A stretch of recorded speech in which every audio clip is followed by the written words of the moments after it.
I'd say, man, you were ahead of the game on Orville. I'm a late to the show guy on Orville. So, how did you come down on season 3 before the All right. newbie chimes in? Okay, so my overall impressions after watching all 10 episodes of The Orville is that this season it was good, but I missed something in the comedy that we got from season 1 and 2. Okay. Because some of the episodes that we got this season needed that comedy, needed that laugh out loud moment to kind of ease everything, make everybody, go, Okay. after, some of the tense moments. And, there were a couple episodes I didn't particularly care for. One of them being Morality Paradox. I was even asking myself when I'm watching it, where is this going? All right, which one is Morality Paradox? I'm Googling, but you might want to just tell me which one that one is.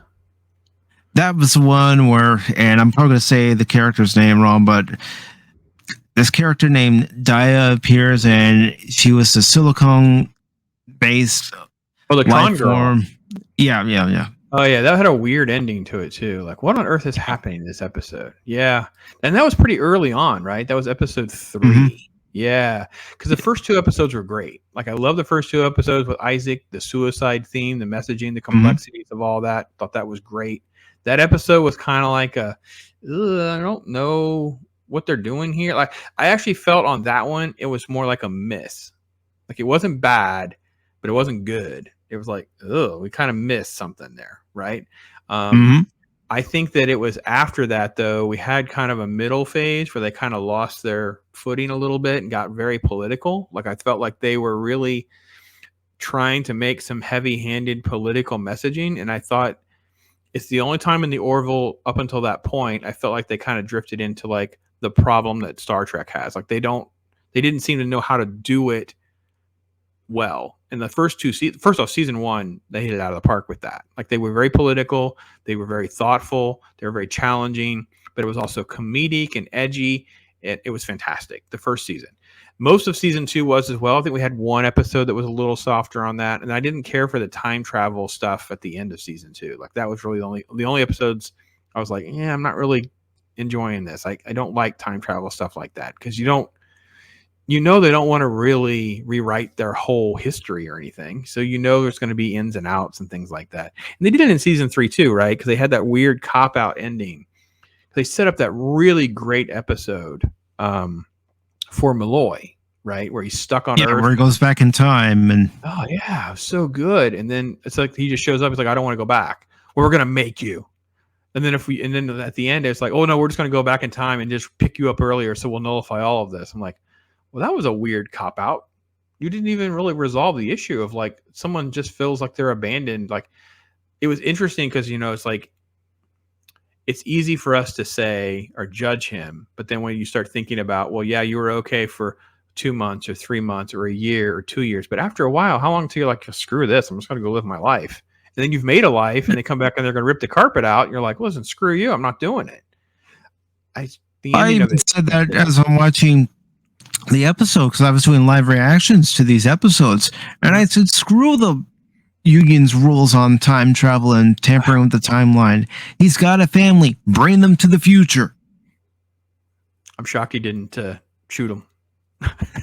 I thought that he might stun him, stick him on a shuttle, and just send them back. I was like, it's too absurd to actually do, folks. But it was almost like, as a person, as a human, I was putting myself in his shoes, where I'm like, you guys left me, I've moved on. Now you're telling me I have to go back. Screw you, I'm not going back. I'm not doing it. You can't make me. I'm not doing it. So I don't know what it would. I don't know how to. We'd have to spitball some solutions. I will say, once they got to the war episode, what was that? It was almost at the end, right? So episode 9 was when the war broke out. I thought the way they twisted and turned that all upside down on its head was great. And then there's another whole episode, and I was like, this is really weird. This did not work at all for me.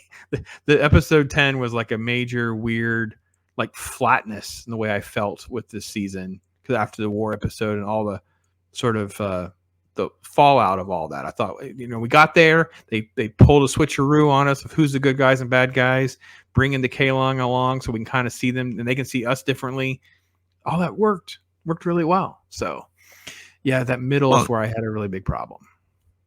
Even in the episode Domino, which was episode 9, the Union and the Kalon are working together to go after the Mokland and Krill Alliance so they can destroy that quantum core. And then I had a problem with the fact that the Union and the Kalon were still allies after all was said and done. Yeah. It's like, it just seemed to be too easy. It's like, no, they did their part. They agreed to help the Union destroy this quantum core. Now their hands are clean and clear of their task, of their obligation. Yeah, it seemed like they accepted the emotional morality justification of being on our side, but it was just too fast and simple. Like, Isaac has been among us for years. Isaac has seen things. It wasn't just one incident.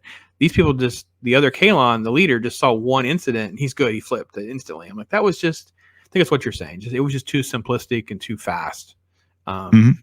Yeah. So, all right. Well, this Christian Phantom Geek popped in here. Hey, my friend. Hope you're doing all right.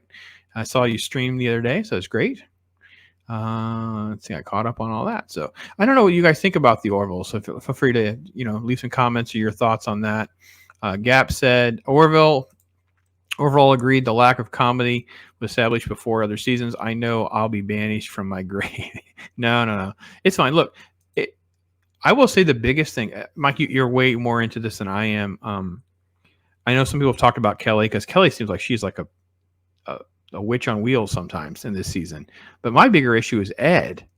Ed comes in and Seth MacFarlane plays it kind of strange because he doesn't quite know how to be serious and be like authoritarian. And what'll happen is his right eye gets really small. He has like a weird squint and he has this, I'm literally really serious right now face. And long gone is the Kermit the Frog on his desk and some levity and some jokes that don't work and diffusing situations in a different way. And he seemed more like he was, I don't know, they've taken his character as well in kind of the wrong direction a little bit in season 3. And I think that's what I felt too. So, season 3 just felt like Seth was trying to be Star Trek and he has to realize the Orville isn't Star Trek. It's its own thing. Yes, it was inspired by Star Trek, but Seth, you're not Star Trek. Yeah. I got a little tedious over the whole Topa thing. It just seemed like we're trying to have a transgender debate, but then we're really never having a transgender debate. We're actually making arguments and points as though they were different, but they're always really from one side. And then she kind of become like the girl is the keto everything kind of thing that moves the plot along. I don't know. I feel like you said, they got a little too Star Trek. Maybe that's what I meant to say earlier too. If I didn't, was it seemed like they started to drift away from being the Orville, drifting into like the same type of writer's room, the same type of plots and points that we've seen with modern Star Trek. And I really haven't watched modern Star Trek, but it's what I know about modern Star Trek. So I don't know. What do you think? Do you think they're going to have a season 4? I don't know. The impression I got after watching Future Unknown was that this was a series finale. I know Seth MacFarlane had said that he'd love to do a season 4, and I was given a quote just today about Seth MacFarlane saying it's all dependent on how the Orville does on Disney Plus. And I'm thinking to myself, well, there's a catch-22 for you. It doesn't matter how well the Orville did on Hulu. It matters what it does on Disney Plus as to whether or not Disney decides, okay, we'll give you a season 4. Yeah, Hulu is only there for them to run out their contract. For those of you who don't understand how this works, they're under obligations to keep Hulu running. I don't think, Mike, if you know, is it 2 years? I think it's 2 years they have to keep it running. Then they can kind of fold it into Disney Plus. Because that's what's going to happen. It'll be like the age-restricted stuff that we saw with Daredevil. It'll just get folded in. I'm just shocked they haven't done it faster and sooner. So, Darius Munchausen's in here. And you, Zach, how you doing, my friend? All right, so Orville season 3. is a B minus. Okay, you're a little generous than me, but I can listen again. I'm not the one. I would rather just discuss why you think it's a better or worse score than me than try to like call anyone a name or whatever. So Isaac is an outlier. Don't forget he spent 100 years on that alien planet that was out of sync with the universe.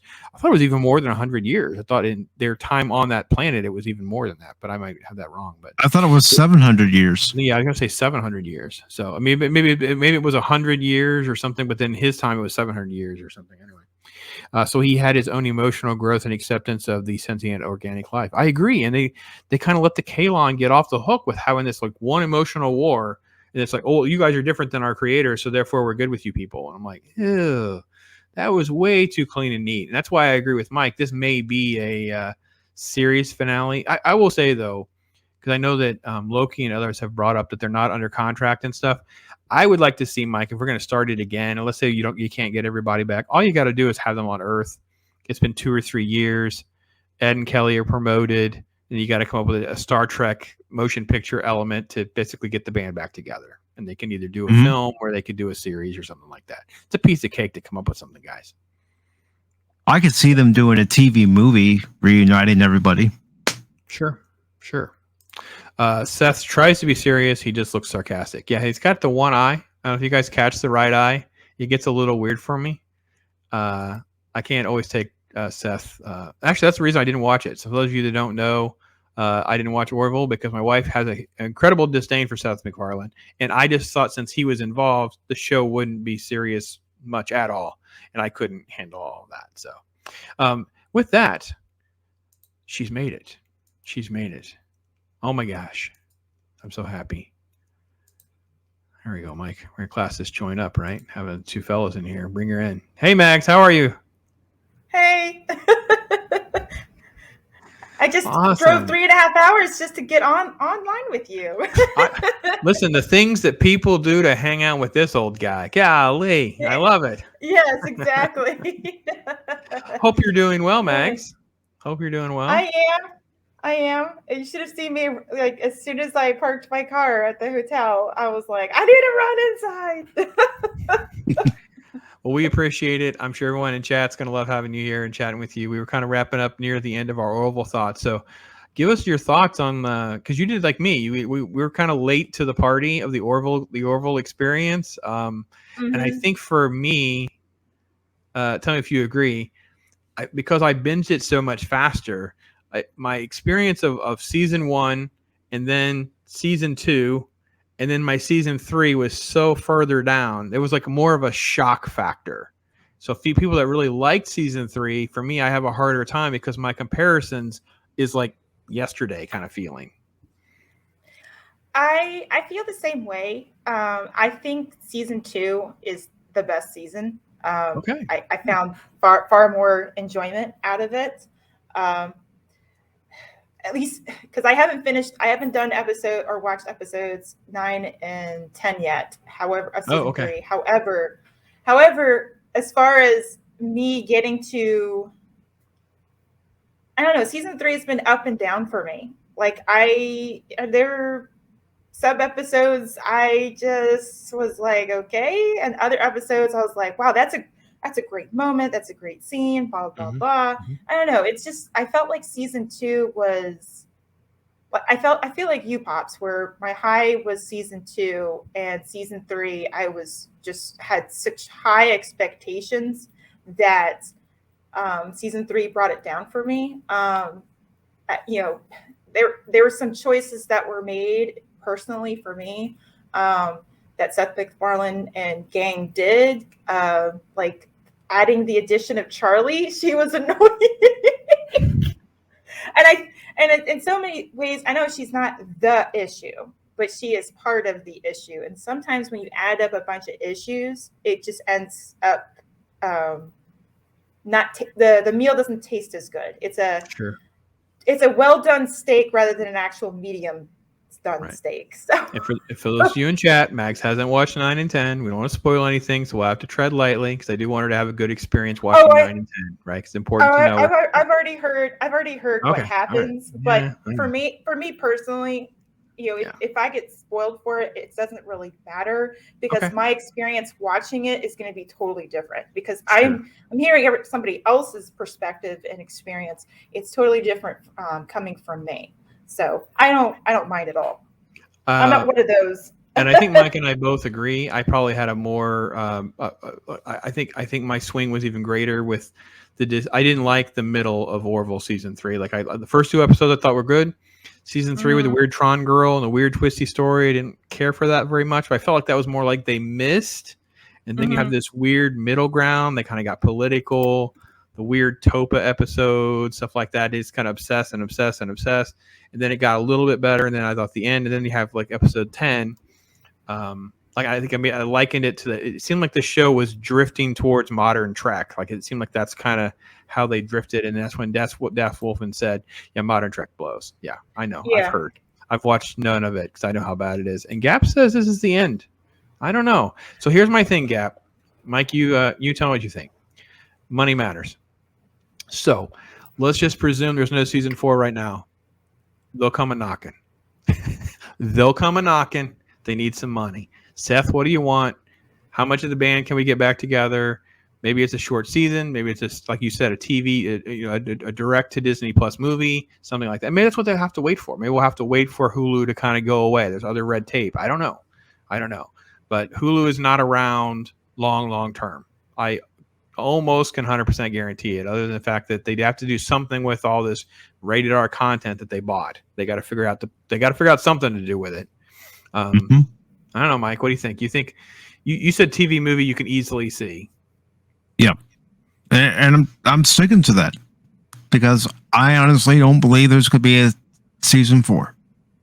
You look at how episode 10 ended, and as I said in my review, and I'm going to keep saying it, and even if somebody tries to change my mind's already made up. No, episode 10 felt like a series finale. I've watched plenty of series finales, and it had that tone. It had that ribbon. Yeah, it felt like the kind that can go either way. Like you don't know if you're going to get renewed. No one has contracts. It definitely felt like it could go either way. It wasn't definitively a season or a series, but it could work either way. So Des Wolfen says they have to buy out Comcast's 33% stake in Hulu before they can fold it into Disney Plus.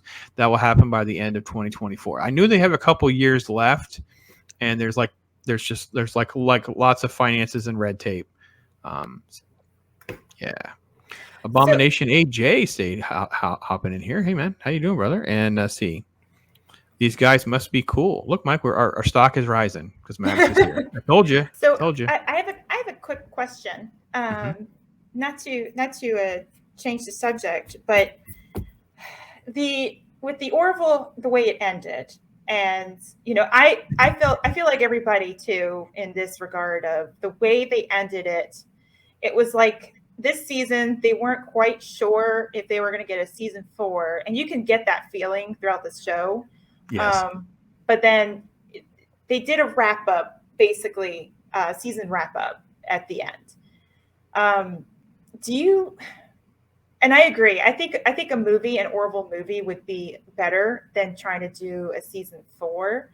But if they did a season 4, how would they go about it then? Because it with the way they cleanly wrapped it up in season 3, I would feel like they would have to repackage it in a different way. Oh, I don't think so. I think that I don't think you have any relationships or clans that are stable enough that we could. That's true. Like the Mocklins, the Krill, the Kylon, a new race. They have what are the spider things? What are they? They're out there. The Tron lady that showed up in episode 3. I mean, there's so many little variables that we can easily manufacture some chaos. And like I said before, I think it was before you got here, Mags, I said if we had a little bit of a time jump, so they couldn't get this done right away, and we had to wait till after 2024, whatever the roll up is, just have them on Earth. Do the Star Trek motion picture. They're on Earth. Kelly and Ed have been promoted. Maybe you can't get the whole band back together, but now you come up with a reason they have to. They got to go back into space. So it's really this show has actually been so well written, and the universe has been built so well. It's very easy to write around. Okay. And there's so many characters we like. I mean, it's such an easy show to write. So, and Darius says, did Mags just yada yada the Orville? I think she did, but then she yada yada'd her way back into the Orville. See what she did there? That's why we love her. I'm sorry. Super smooth. I've been driving 70 miles an hour. That's where my brain is right now. I don't know what a Topa is, but Pop seems to not like it. Well, if you don't know the show, Topa is now a she, but was born a he because all the Mocklins are he. But that one was born a female, but it was a transgender thing, and it got too heavy-handed. And my argument on that episode was they seemed like they were always trying to argue two sides, but they were always arguing one side with different little perspectives on the same thing. They weren't really arguing the other side. It wasn't horrible. It was just way heavy-handed for me because it wasn't really thought through by someone else in the room who had a difference of opinion. So I feel like with that storyline in the show, I feel like they just kept going around in circles and not coming to.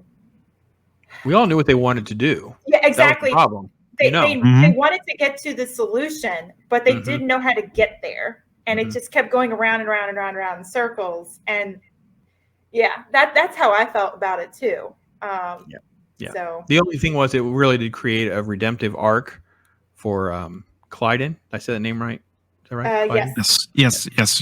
Yeah. That was the best part of that storyline was they created a nice redemptive arc for that character to make it to make him extremely more likable. Like, you weren't supposed to like him, which was part of the story arc, but they made it so that you have a nice redemptive arc there. So it's easy. It's never easy to write a new character, let alone the boss introduces their new girlfriend as a new main cast member. Yeah, that was, yeah. She just had a resting certain face all the time. Well, and it's hard to know. Like, it's hard to know how when, again, I always go back to the Kenobi show, right? I blame the writer and then the director and then the actress for Reva. I don't blame her first. So I don't know how to blame Charlie. Do I blame the writer, the director, or her? Like, what was, you know what I mean? It's like, it's tricky because I don't know. But I did not like her either. And I got to be honest, I guess, Mags, you've already had the spoils. I was very happy she died. I wasn't even happy. I wasn't happy that she had a heroic death, but I was happy that she died because she just totally.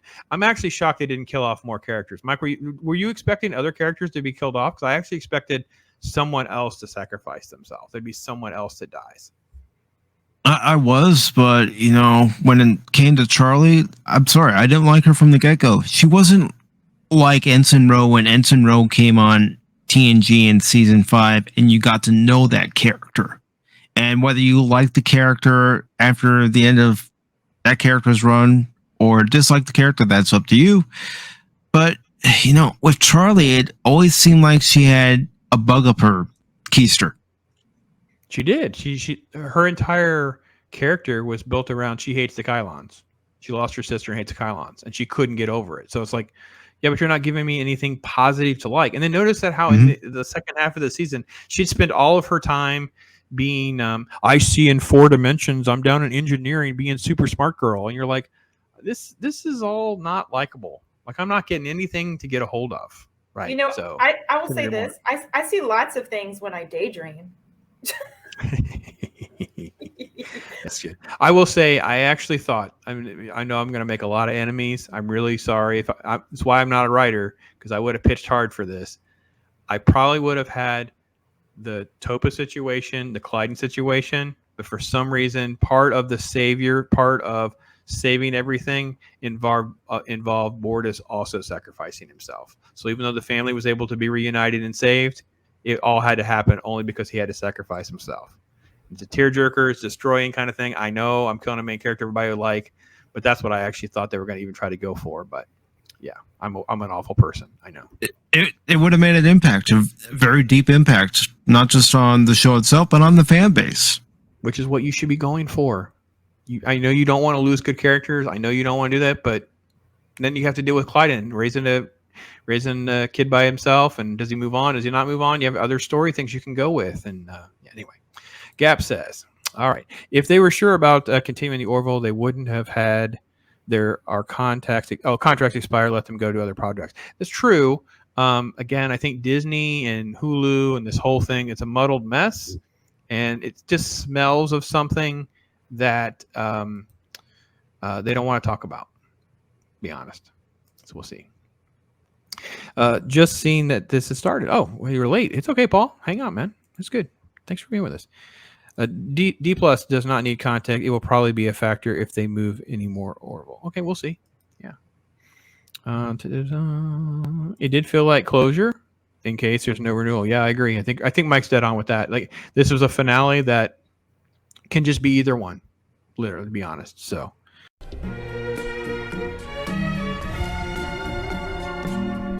Yeah. Right.